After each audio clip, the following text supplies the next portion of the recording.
وأكبر برهان على ذلك هو أنقاض قبر أنطيوخوس ملك كوماجيني على سفوح جبل نمرود، والذي كان يرأس أعتى مملكة اتخذت من مدينة أديمان مركزا لها. كانت عاصمتها مدينة ساموسات التي طمرتها مياه نهر الفرات لاحقا.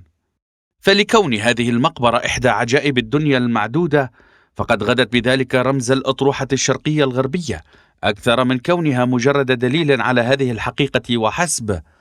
وما يكتسب الأهمية بالنسبة لموضوعنا ليس توسع المدنية العبودية في الأراضي الخاوية أو تحويلها مع الثقافات النيولوتية والبربرية إلى مدنيات ذات شأن، بل المهم هو مساعي مدينة عبودية حديثة العهد المدنية اليونانية الهيلينية التي أنجزت مرحلة أعلى من التقدم في بسط هيمنة ثقافتها الجديدة على كافة المناطق، بدءا من الهند إلى روما، ومن السواحل الشمالية للبحر الأسود إلى البحر الأحمر، وصولا إلى الخليج الفارسي، وفي إعادة تحويلها إلى مدنيات تحت رايتها.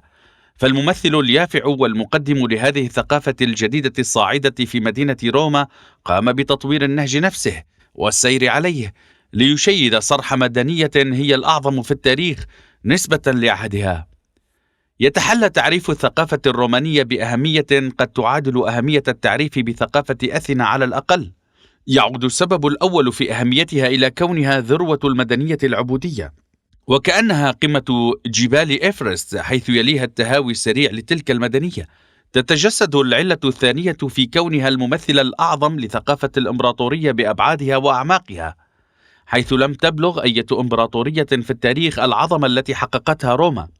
ثالثا، كون أباطرة روما آخر وأقوى ممثلي الملوك الآلهة المقنعين، حيث لا يعثر في التاريخ على أي أحد ذي إرادة أو قدرة تماثل ما كان عليه أباطرة روما، باعتبار أنفسهم في عداد الآلهة والبشر في آن معا، وانتهالهم قوتهم من إرادتهم وكفاءتهم في توجيه الأوامر وممارساتهم العملية، ولا يجدون داعيا لأن يحاسبهم أي أحد أو أي قوة مادية أو معنوية، ولكنهم مقتدرون على محاسبة كل الناس وكل الأشياء في العالم، وعلى تمكين الإذعان والامتثال لأوامرهم.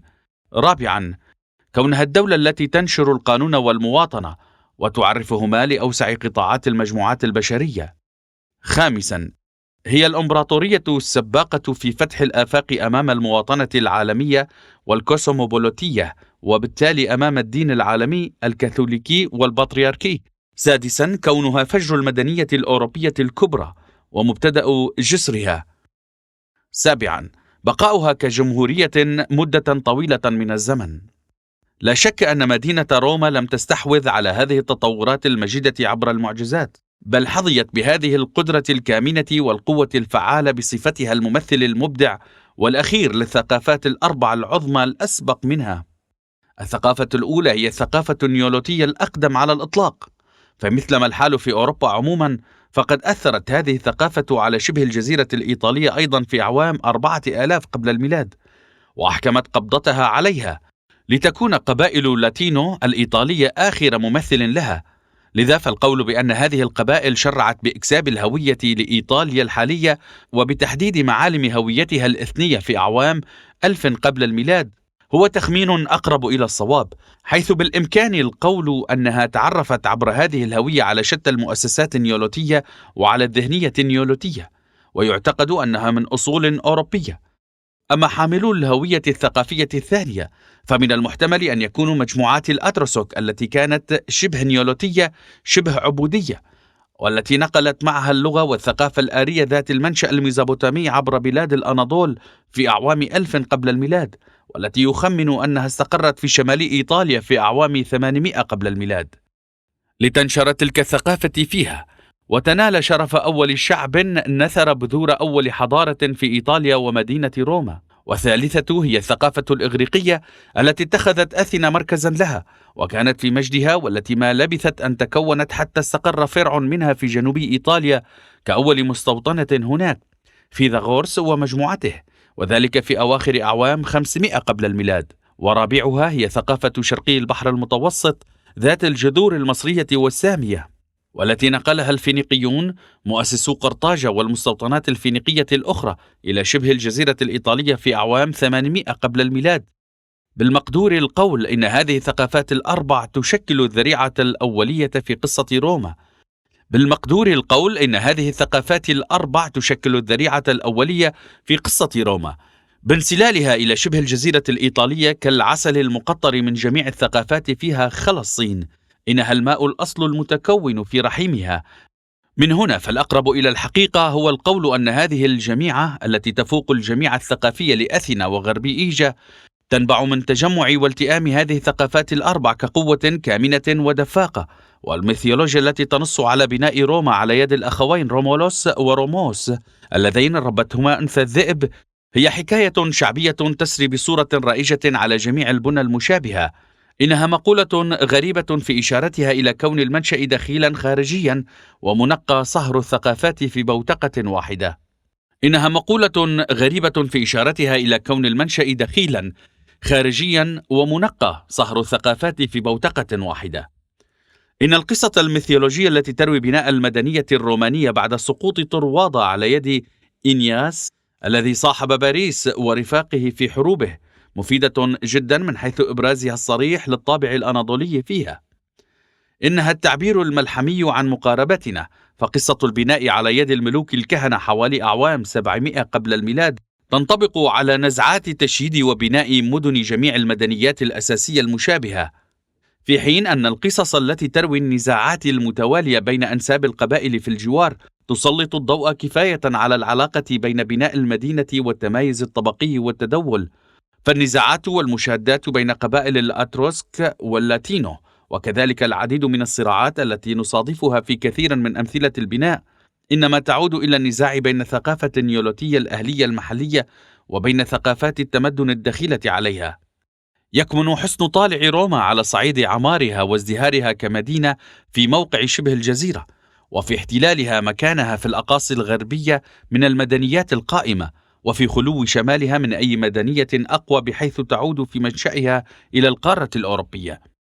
ذلك أن الخطر كان سيأتيها من جانبين: غربا من المدنية التي تتخذ من أثينا في شبه الجزيرة الإغريقية مركزا لها، وجنوبا من قرطاجة التي غدت حضارة مدينية مستقلة رغم كونها المستوطن الفينيقي الأقوى شمال أفريقيا.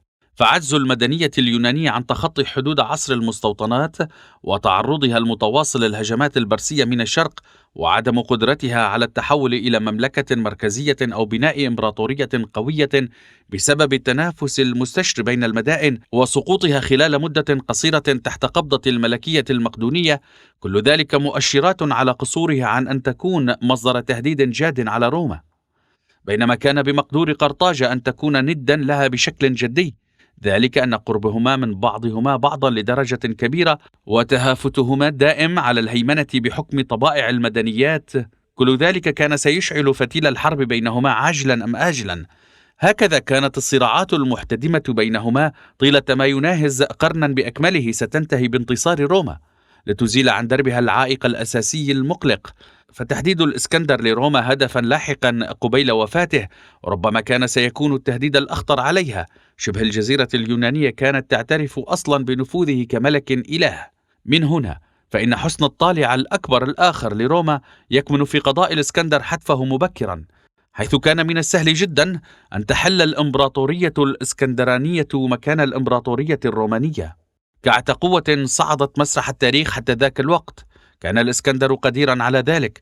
بعدها حوالي أعوام 150 قبل الميلاد بعيد حرب قرطاجة كان عالم كل الحضارات القديمة والثقافة النيولوتية منبسطا أمام مطامع روما وفتوحاتها.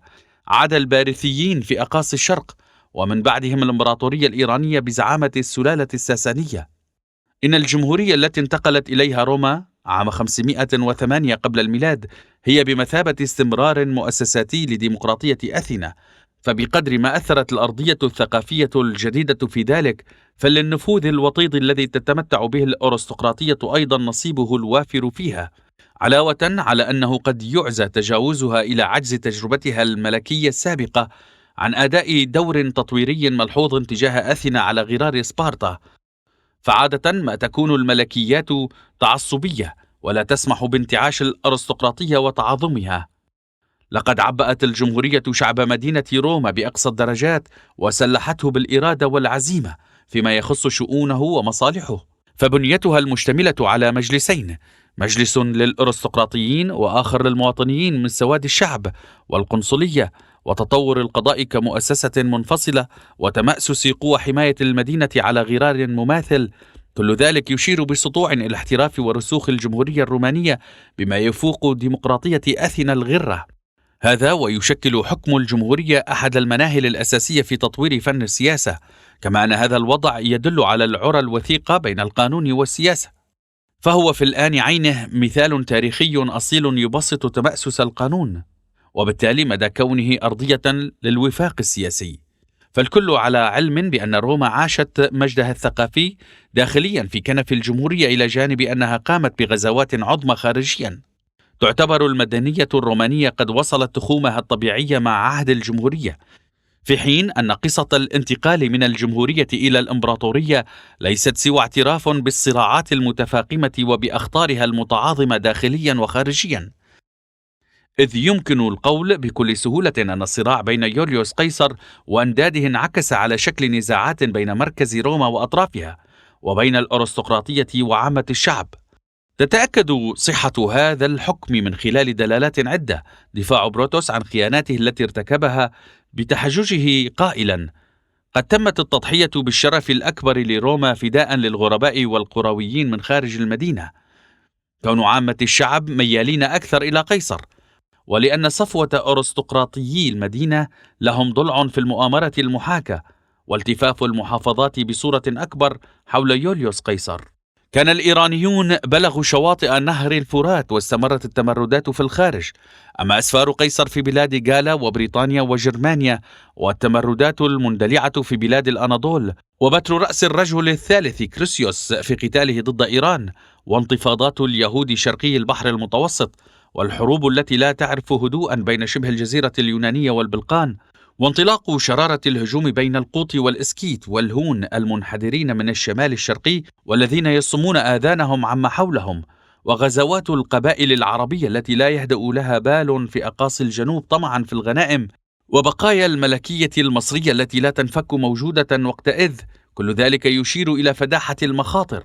يتضح جليا أن نقاشات مجلس الأعيان التي لا تنقطع، والمشاجرات والمشادات بين الأحزاب المتنافسة على مفوضيها في القنصل المجلس الاستشاري، ووضع الشعب المعتاد على الغنائم الخارجية والمسيس بموجبها، كل ذلك كان يزيد العراقيل على درب النظام الجمهوري أثناء مقاومته تجاه المهالك الخارجية، وحيال اتخاذ القرارات المصيرية التي تقتضي البت باللازم في وقته المناسب.